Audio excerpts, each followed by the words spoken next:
Om Namo Bhagavate Vasudevaya.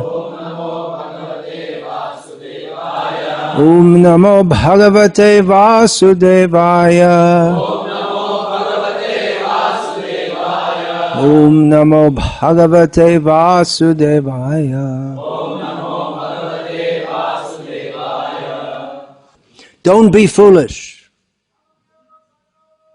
This is something that Srila Prabhupada said many times, and I've extracted from the Bhaktivedanta Veda base several quotes of Srila Prabhupada in which he says, don't be foolish. So I've printed these out, and gradually yesterday for the first time I started speaking on this, and I'd like to continue here, if you will kindly indulge me. Srila Prabhupada speaking on Bhagavad Gita, chapter 9, text 3, in Toronto, Canada, on June the 20th, 1976. This will be speaking mostly, if not exclusively, to his disciples. You can bear this in mind. Srila Prabhupada said, don't be falsely proud, bewildered, ahankara vimurhatma kartahamiti manyate. Don't be foolish, person, by false egotism, that I am free, I can do whatever I like. Then you'll suffer and remain in this path of repetition of birth and death, which is the subject of chapter 9, text number 3. Does anyone remember what that verse is? You can say offhand. You know? I'm nodding your head like this. Anyone? Ashradadhana Purusha Dharmasyasya Parantapa Aprapya Mang Nevartande Mrityu Sangsara Vartmane. Krishna says that those who are not faithful on the path of devotional service do not attain me, but they come back to the repetition of birth and death. So Srila Prabhupada, speaking to his disciples, is warning them. And Krishna says that we may come to the path of dharma, but we may regress from that also and come back to the path of birth and death, which is actually many of these quotes, as Srila Prabhupada is saying, don't be foolish, is to his disciples, telling them that now you've taken up Krishna consciousness, you should stick to it, don't go away. Srila Prabhupada once said that those who do not take to Krishna consciousness, they are unfortunate. Those who take to Krishna consciousness, they are fortunate. Then who are the most unfortunate? Those who take to Krishna consciousness and again go away. Who have the greatest opportunity and out of foolishness. It could be described in various ways, but one simple word is foolishness. Give it up or don't stick to it. So this verse, ahankara vimurhatma kartahamiti manyate, another well-known verse, another verse which Srila Prabhupada often quoted, prakrite kriyamanani gunai karmani sarvashaha ahankara vimurhatma kartahamiti manyate. Bewildered by the three modes of material nature, the foolish person, vimurhatma, very, very foolish person, out of ahankar, egotism, thinks kartaham, I am the doer, not knowing that he's under the control of the three modes of material nature. Now generally when we think of this verse or quote this verse, we think, well, that means everyone else. We're devotees and we're not bewildered by egoism. We know everything and we're devotees. And they're not devotees and they're all in Maya, but we're devotees. But Srila Prabhupada is warning his disciples that it's not just that by designating oneself as a devotee that one is free from Maya. Actually, Srila Prabhupada in one letter, he wrote to one of his prominent disciples who had written a poem saying that he'd written a poem addressed to Krishna, and he sent it to Srila Prabhupada for approval. And in the poem, the devotee wrote something like this, that, "Oh Krishna, your devotee is calling out to you." And Srila Prabhupada wrote back and said that a devotee doesn't say, "I'm a devotee." Often people ask me something like, "Well, how long have you been a devotee?" And I'll say, "Well, I'm still trying." It's a very elevated position. Srila Prabhupada similarly said, when devotees asked him, "Well, what should we call newcomers to our movement?" They'll have some name like Michael or Anthony or something like that. We want to give some more spiritual name. So Srila Prabhupada said, you can call them Bhakta this, Bhakta so-and-so. But then he said, so then we think that, well, Bhakta, that means all the new ones who don't really know what they're doing. But Bhakta is actually a very high position. We know it's quite commonly said in Hindi at least, Bhakta Prahlad. In your local languages also you say like, Bhakta Dhruv. So this is very, very high level to be a Bhakta. So we may have false egoism also, thinking, well, I'm a devotee.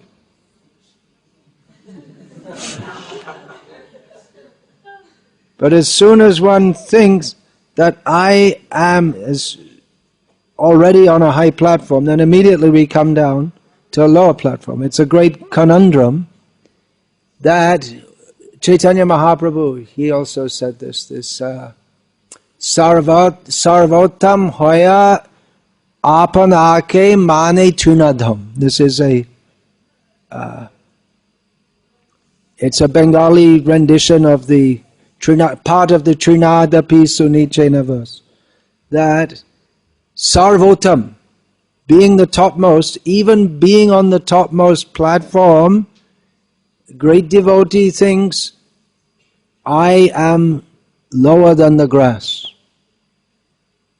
So it's a great conundrum that if we try, okay, now my New Year is coming up. It's always coming up in India because there's so many New Years. There's the Western New Year and then the Kannada New Year and the Hindi New Year and the Tamil New Year. Anyway, New Year's resolution. Okay, I'm going to be humble. I'm going to be humble. And then after a few days, 2 days has gone by, well, I'm really humble. I'm doing pretty good. So we're caught by being the most humble. So the natural humility comes when one is situated in understanding that I am an eternal servant of Krishna. So if we think, even in devotional service, if we think, Kartaham, I'm doing it, I say, I'm chanting so many rounds, I'm following Ekadashi, Nirjal every time. So certainly I'm entitled to go back to Godhead. Then we're reminded of the story of the Brahmana and the cobbler. Brahmana who thought, well, I'm doing all the pujas and I'm very pure, and I suppose they're arranging the reception for me in Vaikuntha, special Kumbhabhishekam for me. But the cobbler, he thought, well, I'm just a cobbler. But anyway, Narayana is very great. You all know the story very well. So, even one can be very learned and be a great fool. As Krishna says in Bhagavad Gita, Maya Prita Jnana. One is very learned, but his actual knowledge is covered by Maya. And Srila Prabhupada is warning here. Don't be foolish by false egotism that I am free, I can do whatever I like. In one sense, a devotee can do whatever he likes. He has no obligations to others. Devarshi bhutapta nrinang pitrinam na kinkaro nayam ranicha rajan. Sarvatmana yah sharanam sharanyam gato mukundam parihritya kartam. This verse, Srila Prabhupada, he quotes twice, maybe thrice in his Bhagavad Gita as it is commentary. In other words, he gives a lot of importance to it. That in this world we are all indebted to others. We're indebted to the demigods, to the great sages, past and present, to all kinds of other living beings. Of course, nowadays we have the horseless carriage, also known as the motor car, but previously people used to travel by horse or by bullock cart. We're indebted to so many. We're indebted to the even dogs and cats have some function to play in human society apart from being pets. The dogs, watchdogs, cats, they help to keep the mice away who are going to, and the rats are otherwise going to eat all your stock of grains. So we're also indebted to them. We have some duty to them also, to relatives especially, to humankind in general. We have so many debts, but Krishna says that one means we're obliged to others. But Krishna says one who takes, well, actually it's stated in Bhagavatam, one who takes full shelter of Mukunda, who is the proper person to take shelter of, he's relieved from all obligations. Otherwise, we could never get out of this world because we always have obligations to others. Even if we think, I'll go to the forest and I won't have any dealings with anyone. Kisi se kuch lena dena nahi hoga. If I go to the forest, still we're breathing the air. That's Vayu Devata is providing the air. So we still have a debt to the Devas. We can't be. Then how can we be free? How do we get free? The answer is by the grace of Krishna. He can free us. He can tell Vayu, okay, let this one go. You're no longer. He's not indebted to you. The demigods themselves, they will appreciate and understand. So, so one becomes free from obligations to others by surrendering to Krishna, if we're actually fully surrendered. But at the same time, a pure devotee thinks that I am the servant of everyone, whereas the non-devotee thinks I am the master of everyone. Ishvaro ham aham bhogi. So devotee thinks he is the servant of everyone. There was one incident at Uppsala University in Sweden. I've met several devotees who were present there when Srila Prabhupada was there, and they all recall this vividly, this incident. Srila Prabhupada in Sweden, the most socialistic state on the earth, where it's considered sacred to think that everyone is equal in all respects, which of course is not the Vedic philosophy and which is not common sense anyway. Even they had a prime minister, but he had to, well, they still have, but they had to show, he would walk on the street like an ordinary person just to show we're all the same. And he got shot dead. So it would have been more sensible to have had a security posse with him. Anyway, Srila Prabhupada chose to speak to at the most ancient and prestigious university in Sweden on the Varnashram system. And he spoke about how society should be divided into first-class men, not men and women, first-class men, second-class men, third-class men, and fourth-class men. And he presented it in a very systematic way, as he always did. But of course, it's it's not very palatable to the minds of people who have accepted the socialistic idea. So at the end, the people, at least they politely listen to him, because Swedes are very polite. They'll anyway. I won't speak about Swedish character here too much. So at the end, someone asked Srila Prabhupada, so you think you're a first-class man? And Srila Prabhupada said, no, I am the lowest, because I am the servant of everyone. Spontaneous reply. It wasn't that he was thinking of how to say something clever, but spontaneously, in other words, although as the guru of the whole universe, although unfortunately most people in the universe didn't realize it, Srila Prabhupada took a commanding and authoritative position. So he could tell others, don't be foolish. He has to tell others, don't be foolish. But internally, he always felt that he is the servant of everyone. So this is the mood of a Vaishnava.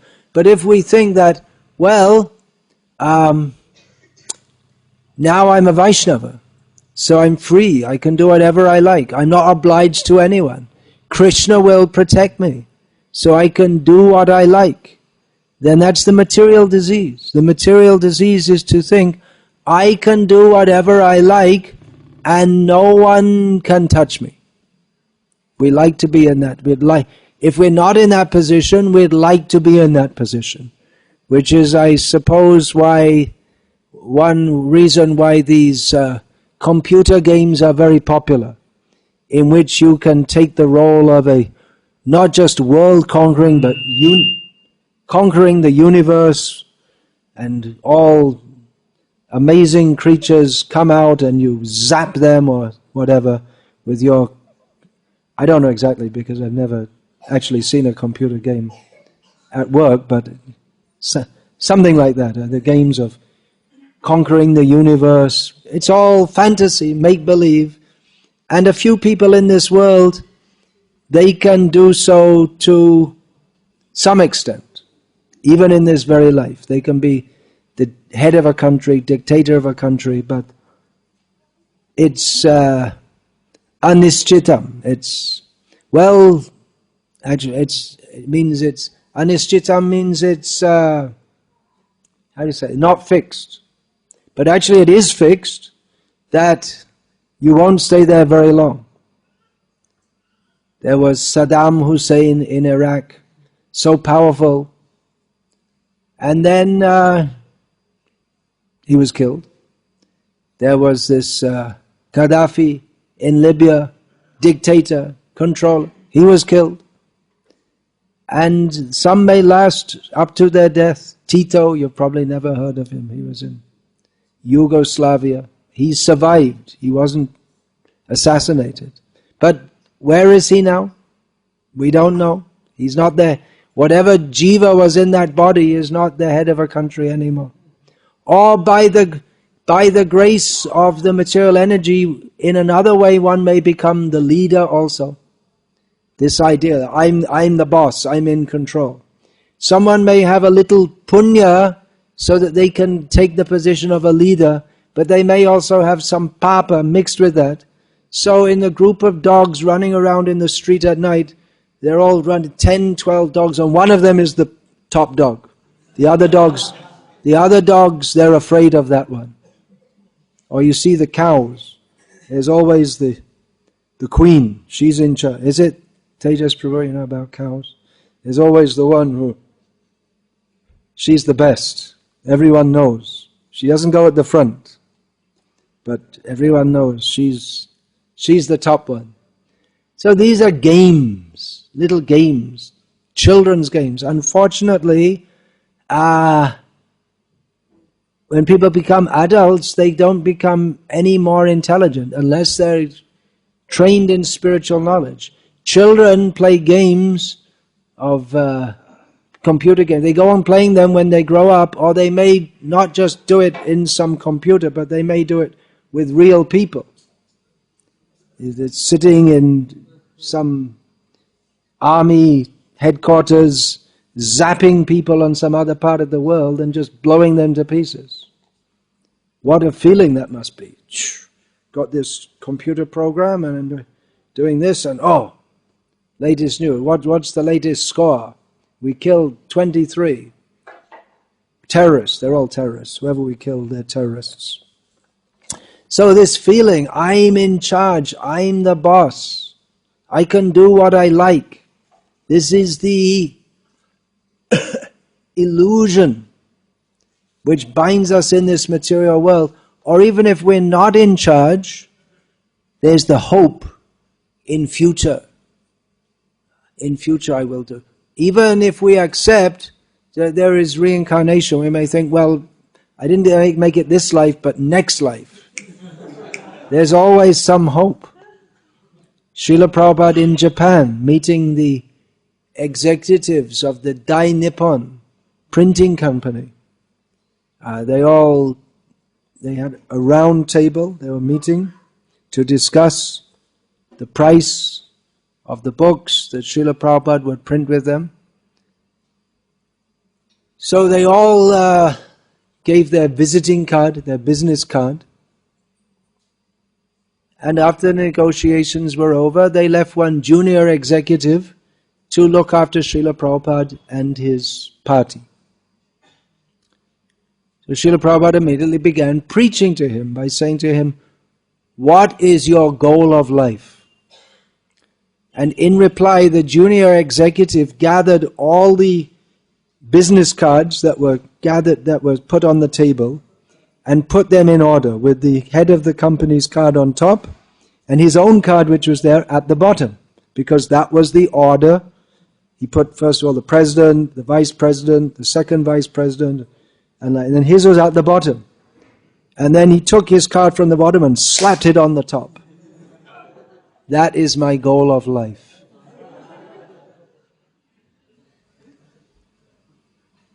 So it's a great illusion. Because, why is that? Because constitutionally, we are servants. We can never be greater than Krishna. Actually, there is one way to be greater than Krishna. But if we think, I shall be greater, that one way is by love of Krishna. Krishna becomes subordinate. But if we think that I shall do bhakti and I shall have Krishna bow down to me, then it's not bhakti. That's why the Mayavadis, for all they can see, this material world is miserable. This idea of being happy in this material world is all illusory. So they have this insight, but they still can't accept that I should be a servant of Krishna. So they deny Krishna's superiority, or even if they orally say that yes, Krishna is supreme, but actually they maintain what is envy of Krishna, that they do not want to surrender to Krishna.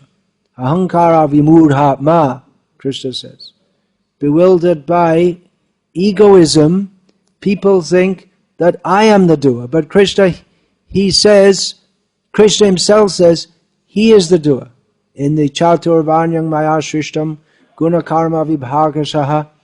Then what's the next line?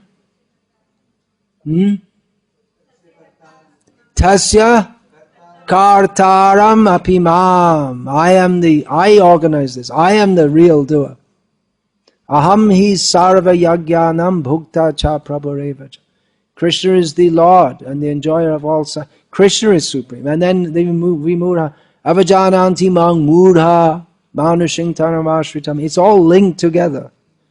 People who do not accept Krishna's superiority, they are mudha, fools, rascals. And from that, from not accepting that Krishna is the controller, then they think, I am the controller. So it's all linked together. One becomes a mudha by not accepting Krishna as supreme. And then he thinks, I am the supreme, I am... Why didn't everyone recognize it? Obviously, I'm special. What's wrong with everybody? They're all in Maya. They didn't recognize I'm special.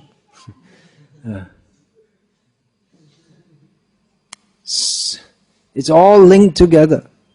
We'll find in Bhagavad Gita, many words are used again and again and again. But it's not that Krishna is being repetitive, but they're just different nuances. He's just showing the whole position from different perspectives. Some of the words we find in Gita again and again.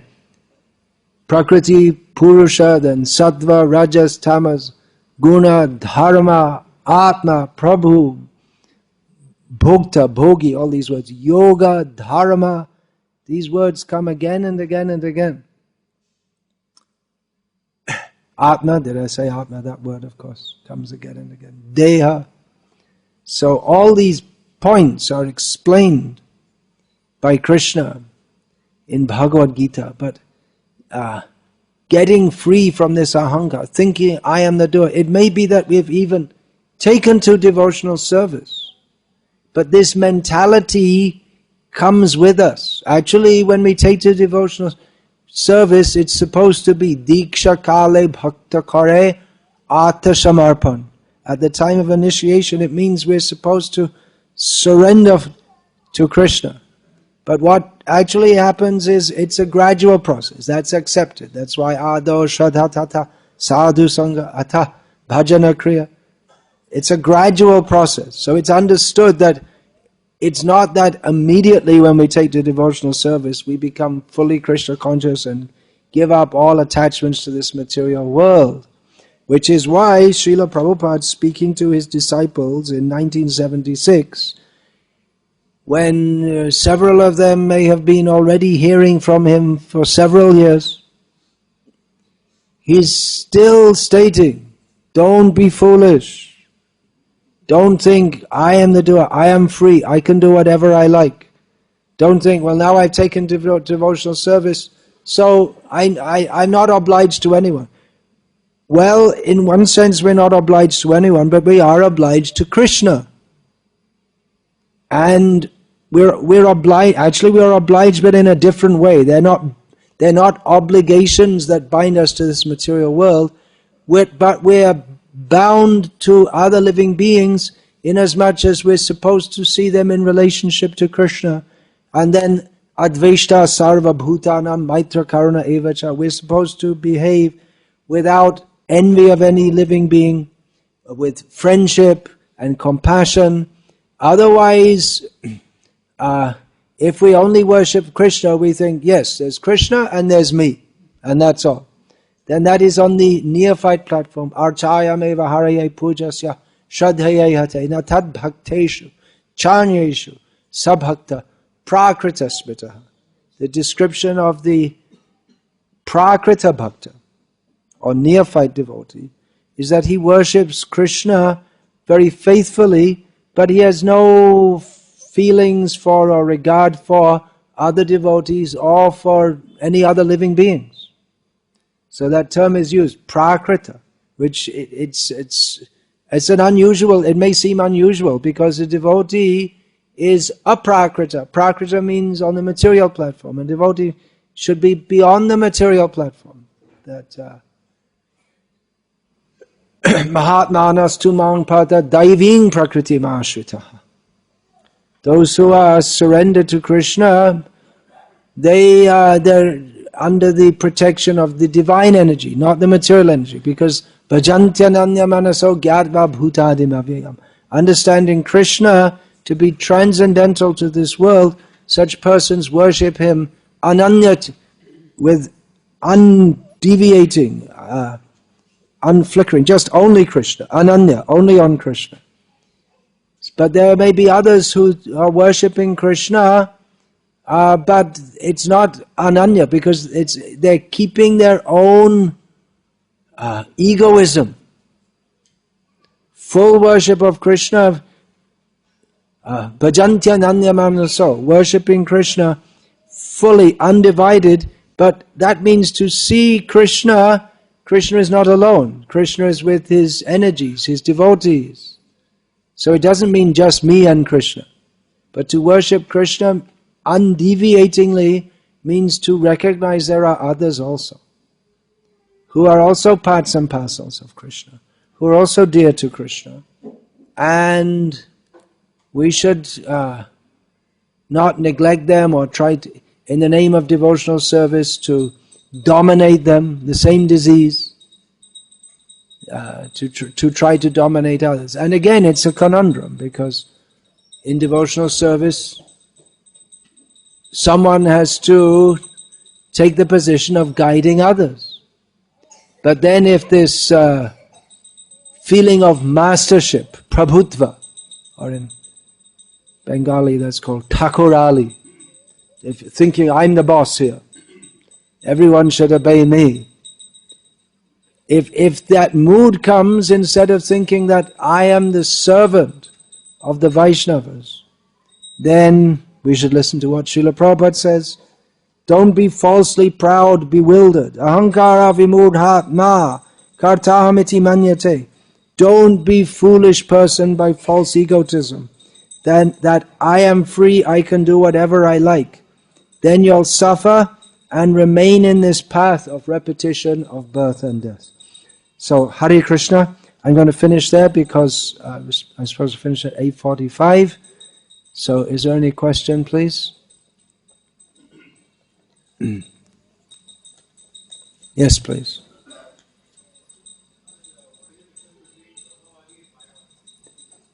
What is the difference between a Brahmavadi and a Mayavadi? It's got absolutely nothing to do with this class.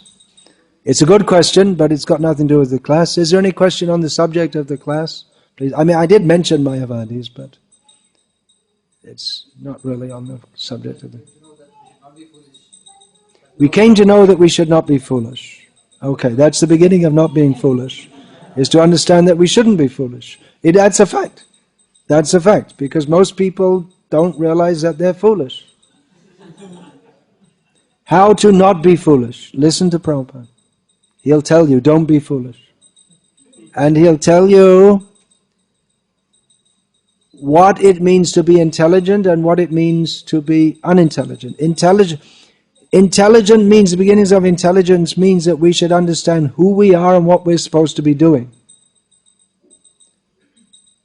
Just like if I ask someone, what's your job? What do you do? I'm a structural engineer.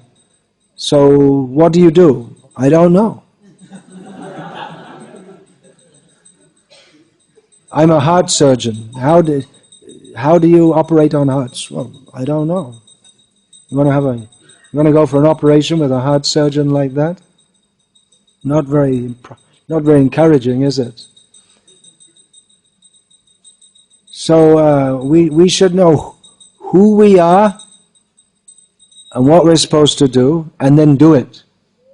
Ke ami kene amai jare tapatroy. This Sanatana Goswami asked Chaitanya Mahaprabhu, who am I, and why are the three modes of material nature making me suffer? Why?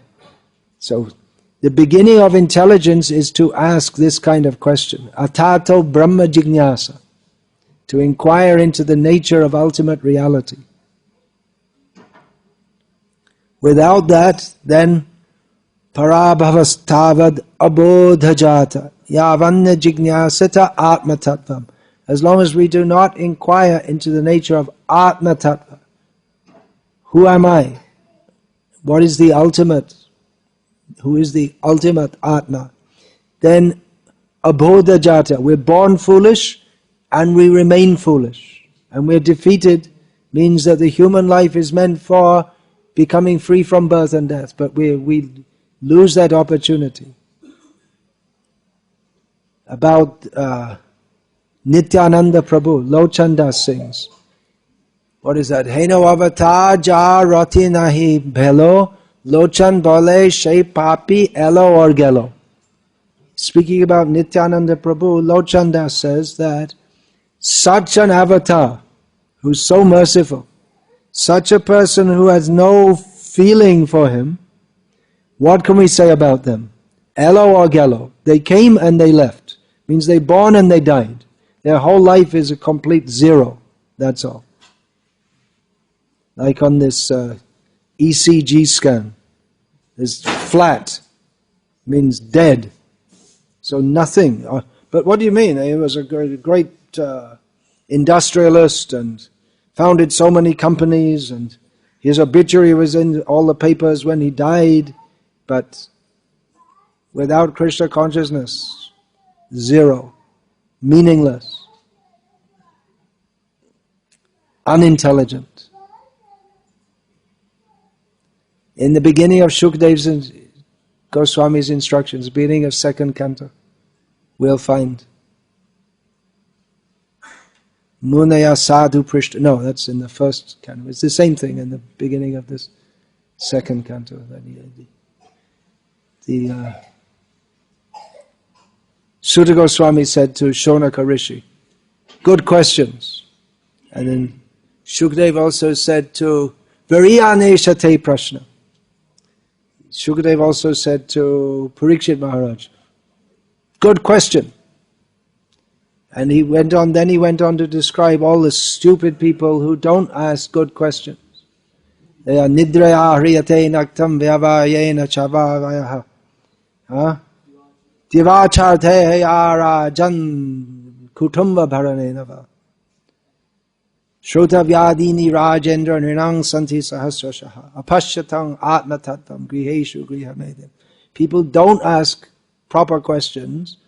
What are they doing? They're discussing so many things, but they never discuss about Atma Tattva. They see all around them, people are living and dying, but they never ask, what is our existential position?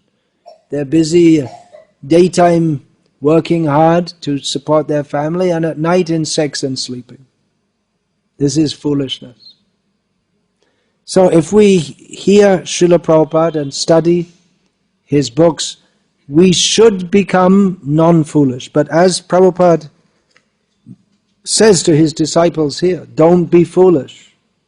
These are devotees who have been hearing him for years, reading his books, and he's telling them don't be... So we need someone also. We may think, oh, well, I read all the books so many times, I can come up so many shlokas, but we may still be foolish.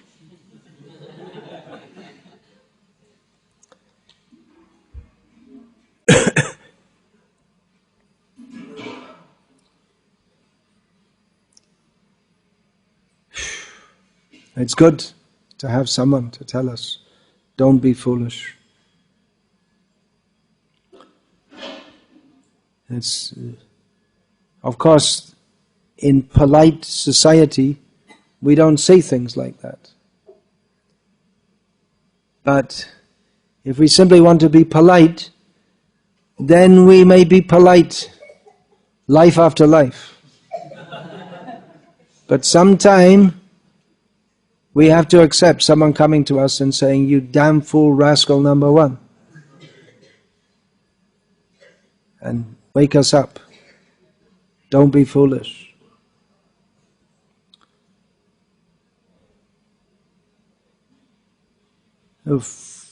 Foolishness, we can get out of that when we're prepared to hear what we need to hear instead of what we like to hear.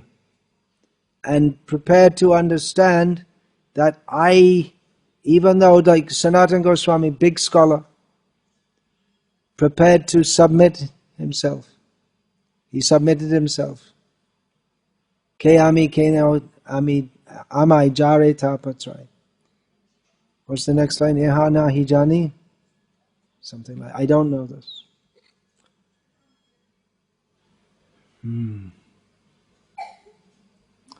Okay, so we'll stop now, and then there'll be prasadam served to everyone, so I'm told, and then at least I'm going off to another program, and you're all welcome to come also.